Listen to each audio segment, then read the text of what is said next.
Muy buenas para todos.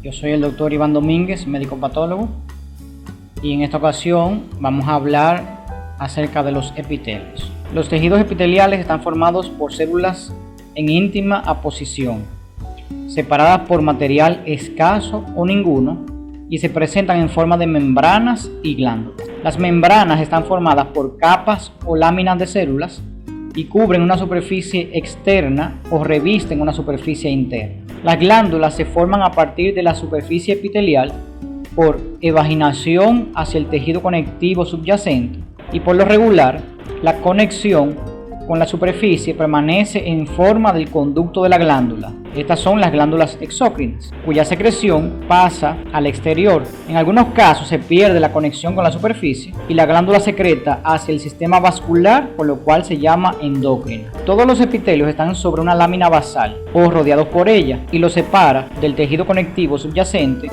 los vasos sanguíneos y nervios que pasan por el mismo. Desde el punto de vista visual funcional, los epitelios forman la cubierta o el revestimiento de la superficie, brindan secreción para las membranas y las glándulas y participan en los procesos de absorción.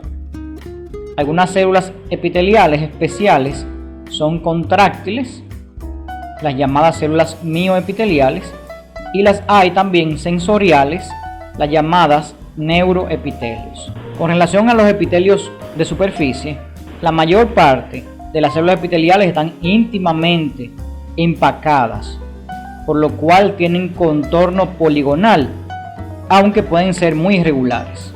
En las membranas, las células epiteliales adoptan básicamente tres formas: las células escamosas o células planas, y de perfil muestran un engrosamiento central en el sitio del nudo.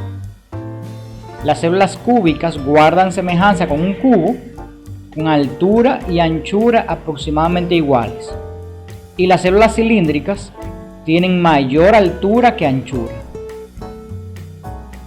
Las membranas se clasifican fundándose en dos factores: la forma celular y la disposición en una o más capas. Los epitelios simples son aquellos con células en una sola capa, todas las cuales están en contacto con la lámina basal y llegan a la superficie. Los epitelios estratificados consisten en dos o más capas de células, de las cuales solo las más profundas están en contacto con la lámina basal. Los epitelios pseudoestratificados son aquellos en los cuales todas las células están en contacto con la lámina basal, pero no todas ellas llegan a la superficie. Consisten principalmente en una sola capa de células, pero con varios tipos celulares, y por lo regular con núcleos en distintos niveles que dan el aspecto falso de varias capas. La clasificación ulterior depende de la forma regular, y en el caso de los epitelios estratificados, ello se aplica únicamente a la capa superficial de células. Así pues, hay por ejemplo epitelio escamoso simple, epitelio cúbico simple y epitelio cilíndrico simple, y lo mismo se aplica a los epitelios estratificados. El epitelio plano estratificado o epitelio escamoso es el formado por varias capas de células con la superficial de células escamosas. Las células epiteliales presentan varias superficies. La superficie que está más cercana a la luz es la superficie apical. La superficie adyacente a la base se llama superficie basal, y las superficies entre células adyacentes se denominan superficies laterales. No hay vasos sanguíneos ni linfáticos en el epitelio, y la nutrición depende de difusión de líquido tisular a partir de los vasos en el tejido conectivo subyacente. Los epitelios simples, podemos mencionar entre ellos el epitelio plano simple. Este epitelio está integrado por células planas, muy delgadas, de contornos irregulares, unidas íntimamente para formar una capa continua. Están presentes en el endotelio, que reviste los vasos sanguíneos y linfáticos, y en el mesotelio, que reviste las cavidades serosas como son la pleura, el pericardio y el peritoneo. Otros ejemplos donde hay epitelio plano simple es en la capa parietal de la cápsula de Bowman y en el asa de Henle en el riñón. Además, en el revestimiento de los alvéolos pulmonares y en el oído interno y medio. Con relación al epitelio cúbico simple, este epitelio tiene una sola hilera de células cúbicas y este se va a encontrar en muchas glándulas, en unidades y conductos de secreción y, por ejemplo, en la superficie del ovario. Con relación al epitelio cilíndrico simple, este epitelio va a tener una sola hilera de células altas, de células cilíndricas, cuyos núcleos están paralelos hacia la base de la célula.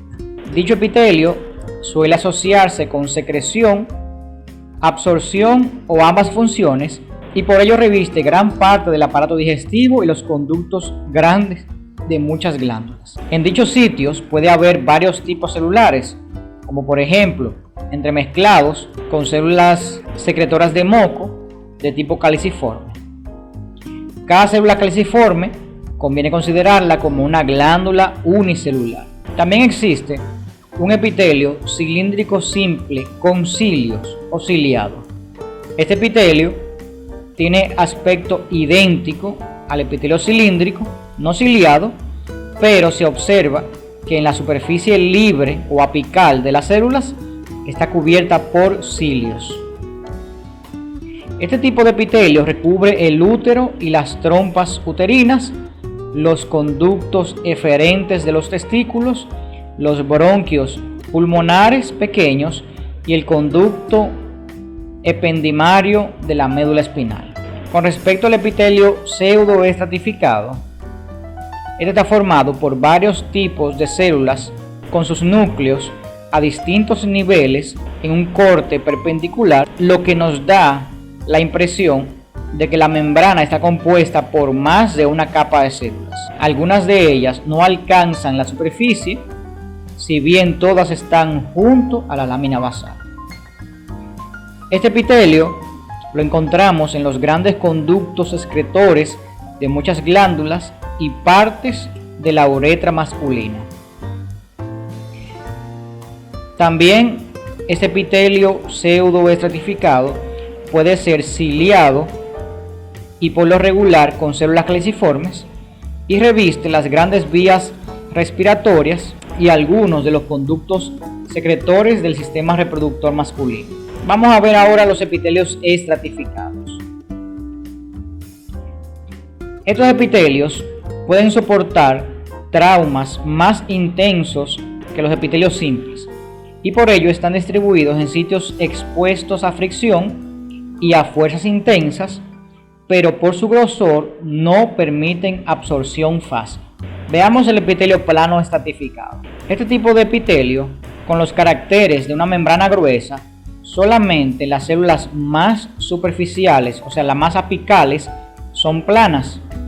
Las capas profundas de células varían desde células cúbicas hasta células cilíndricas y con frecuencia en la capa basal, o sea, las células que están adyacentes a la membrana basal muestran una forma irregular importante. El epitelio que cubre la córnea ocular descansa en un tejido conectivo con una superficie regular lisa, pero en los otros órganos donde hay epitelio plano estratificado, el tejido conectivo subyacente se eleva en bordes y pliegues que tienen el aspecto de prolongaciones digitiformes o con formas de dedos, y a estos le llamamos papilas. Dicho ordenamiento se encuentra, por ejemplo, en la vagina, en el esófago y en la piel. En la vagina y en el esófago, la superficie del epitelio es húmeda y el epitelio no es queratinizado, en tanto que en la piel es seco y las células superficiales se transforman en una capa inerte, resistente y dura de un material denominado queratina. De ahí el nombre de epitelio plano estratificado queratinizado. La queratina es resistente a la fricción, es impenetrable a la invasión de bacterias y es impermeable. Con respecto al epitelio cúbico estratificado, este se encuentra, por ejemplo, en los conductos de las glándulas sudoríparas en el adulto e incluye 2 o más capas de células cúbicas.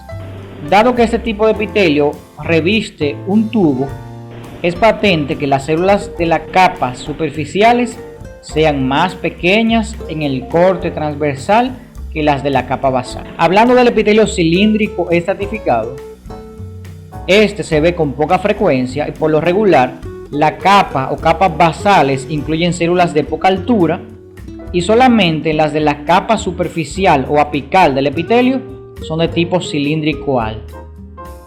Dicho epitelio recubre parte de la uretra masculina y se encuentra en los grandes conductos excretores.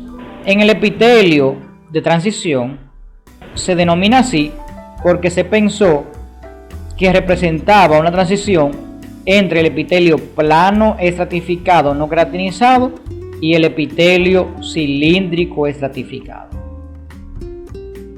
El epitelio de transición reviste las vías urinarias desde la pelvis renal hasta la uretra. Su aspecto varía con el grado de distensión a nivel de la vejiga. La capa basal es de tipo cúbico o incluso puede ser cilíndrico. Las capas intermedias son células cúbicas o poliédricas y las capas superficiales varían de cúbicas a planas.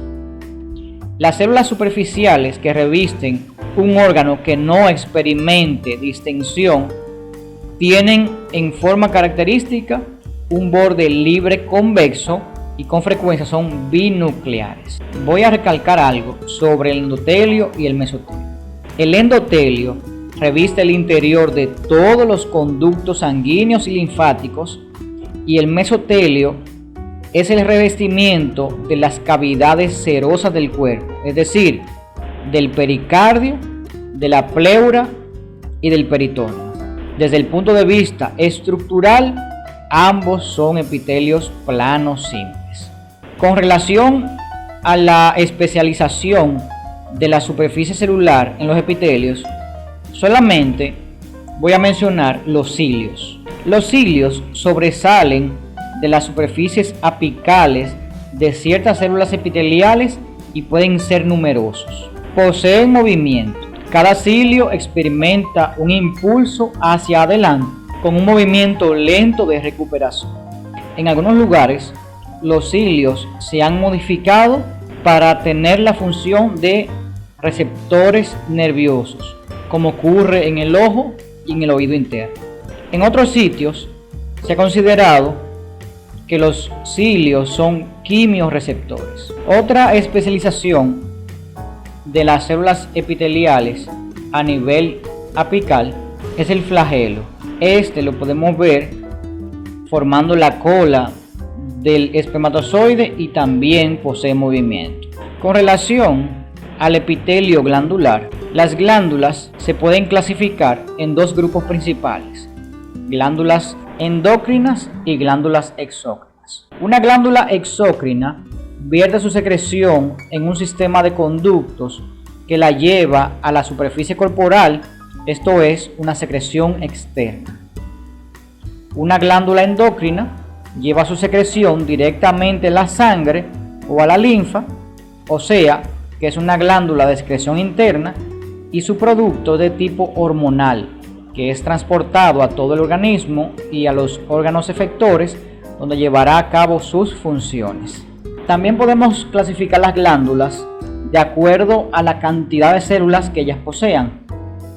De acuerdo a eso, podemos clasificarlas en glándulas unicelulares, formadas por una sola célula, o multicelulares, formadas por más de una célula. Las glándulas unicelulares, estas glándulas en las que una célula forma toda la glándula, están representadas por las células mucosas o calciformes. Estas células, por ejemplo, en el epitelio que reviste la tráquea y los intestinos, tanto delgado como grueso, Tiene la forma característica de una copa de vino y la porción apical es oval y dilatada, la cual está llena de una masa de gotas de mucígeno de color pálido. La mucina es secretada y forma moco en agua, y el moco es un líquido lubricante delgado. Con relación a las glándulas multicelulares, están representadas por una capa epitelial por células secretoras, pero la mayor parte de ellas se originan como invaginación de una capa epitelial en el tejido conectivo subyacente. Por último, las glándulas exócrinas se pueden clasificar de acuerdo al tipo de secreción que formen sus células. La clasificamos en glándulas serosas, glándulas mucosas y glándulas mixtas. Las glándulas serosas, en ellas generalmente el citoplasma tiene color más intenso, rosado o violáceo, teñidas con hematoxilina y eosina, y es un poco más oscuro en la base de la célula. Los núcleos son redondos y ovales y están situados cerca de la base de la célula. En el citoplasma apical se encuentran gránulos decimógenos, o sea, gránulos secretorios que pueden teñirse específicamente. La luz del acino suele ser precisa y de diámetro menor que la del acino mucoso. En las glándulas mucosas, el citoplasma tiene un color más claro, teñidas con hematoxilina y eosina, y puede tener aspecto espumoso. Los núcleos suelen ser pequeños, oscuros, delgados y aplanados contra la membrana plasmática basal de la célula. Normalmente su luz es pequeña e irregular. Por último, las glándulas mixtas, ellas incluyen acinos tanto mucosos como serosos, o es aquella glándula donde un solo acino está integrado con células mucosas y células serosas. El acino mixto, la mayor parte de las células son de tipo mucoso, pero en un ladito hay células serosas dispuestas en forma semilunar. Eso es todo por hoy. Gracias por su atención. Pásenla bien.